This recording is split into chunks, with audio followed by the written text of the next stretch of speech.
What's going on, guys? Bringing you guys a New York Jets video for today. If you're new to the channel, hit the subscribe button. I also have links to my Facebook and Twitter down below in the description.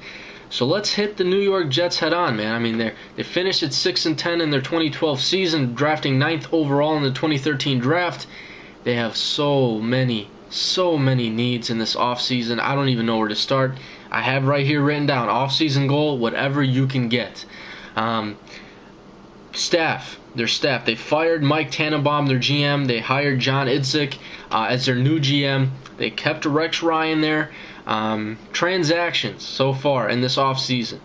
They released linebacker Calvin Pace, linebacker Bart Scott, offensive tackle Jason Smith, safety Eric Smith. They freed up a lot of cap in doing so. They have a bit of cap space to mess with in free agency now that it's a couple days away. I want to address Darrelle Revis real quick. He says he's come out and said that he does want to be with the New York Jets, but it looks like they're going to trade Darrelle Revis possibly before the NFL draft. We're going to have to wait and see what happens there.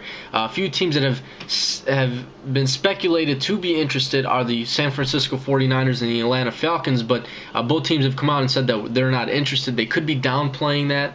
So we'll see. But Revis right now looks like he's not going to last in New York. Free agency. They have 12 unrestricted free agents. You got Sean Green, Dustin Keller, and LaRon Landry as the top free agents on the team. I think out of the three, they would probably go out and re-sign Dustin Keller at tight end. They need to keep the weapons in their offense there because they don't have too much out at wide receiver. Santonio Holmes was given an extension. He was hurt last season. Stephen Hill was brought into from the second round on last year's draft. But I think they need to address that position at tight end, keep Dustin Keller there out of the three big names. Free agent possibilities, not really sure. Who would they bring in? We're going to have to wait and see in the next couple of days. That's why I love doing what I do.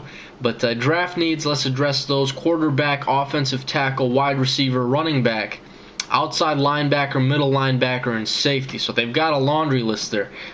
Day one, addressing the draft, I think guys like Geno Smith, Eric Fisher, Lane Johnson, the offensive tackle, Deion Jordan at outside linebacker, Barkevious Mingo at outside linebacker, and Kenny Vaccaro at safety. These guys could all be slotted to New York at number 9. It's just a matter of which direction they take. It's a matter of what they do in free agency.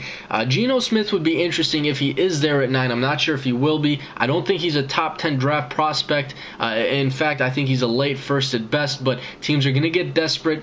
Geno Smith, if he's there at 9, he could be looked into. I had him slotted in my 1.0 mock draft to the New York Jets, but I think he could be a possibility at 7 to the Cardinals. So if he's not there, not sure. If they do bring him in, it would obviously have to be, he would have to very much compete for the starting job with Mark Sanchez. If he's not there, Eric Fisher, Lane Johnson, offensive tackle, they need to address the right tackle position. Deion Jordan and Barkevious Mingo, I think, are going to be two possible guys, highly possible guys, along with Kenny Vaccaro at safety. Address the defense first. I think they could address that defense. Barkevious Mingo, I think, is the guy that I have slotted in right now for the New York Jets at outside linebacker. Barkevious Mingo, solid guy out of LSU. He flies all over the field. He needs to work on tackling and wrapping up, but I think he could be a solid outside linebacker. Not too hot in the run game, but I think he could bring a lot of pressure on opposing quarterbacks. That's why I have him slotted there. They need to bring that pass rush in New York. And then day 2, positions that could be addressed if talent is there would be wide receiver, middle linebacker, and if they don't address the offensive line in the first round, offensive tackle in the second. They need to build up that offensive line. I think the interior offensive line for them is solid. Tackles could be worked on. I know Ferguson's out at left tackle. They need right tackle. So those are my opinions on the New York Jets. Let me know what you guys think, especially you Jets fans. Throw your comments down below. That's all I got for you guys today. I'm out.